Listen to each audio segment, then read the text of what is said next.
মানসার ছুটি হচ্ছে কালকে বেশ কিছুদিন, সেজন্য কাপড় ধরে গেল সাঁড়াসাড়ি করছি। আমি বাড়ি যাবো কালকে, বাড়ি অনেক দূর তো, সেজন্য সাঁড়তে সময় লাগবে,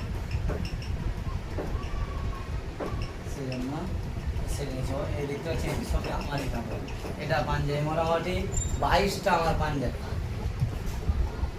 22টা গাঞ্জি 14টা টোটাল, বুঝতে পারছেন অনেক। এখন আমরা একটা জুব্বা আছে, এই জুব্বাটাকে আমি কি করবো, এই জুব্বাটা 1000 টাকায় কিনেছিলাম দোমনে। দোমনে আপনারা কারা কারা চিনেন বলবেন, যে ক্যামেরাম্যান তাদেরও বাড়ি কিনে দোমন, যে এখন আমার ভিডিওটা আমার করে দিচ্ছে তাদের বাড়ি দোমনার পারছি, ছেলেরা যে ভিডিও করছে নাম যে কি যে নামটা এখন মনে আসছে না, পরে বলবো ইনশাআল্লাহ।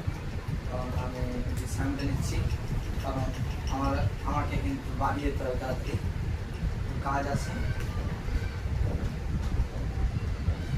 সেজন্য আমি সেন্টে নিচ্ছি। আমি দেখতে পাচ্ছেন আপনারা, তো বাড়ি অনেক দূর, দোয়া করবেন আমার জন্য যাতে ট্রেনের সফরটা আমার ভালো হয়। ট্রেনে যাবো, মানে টোটোতে যাবো ইনশাআল্লাহ। দেখতে পাচ্ছেন কত সুন্দরভাবে করছি, দেখতে পাচ্ছেন, ই কিনতে পারবে না। টাটা।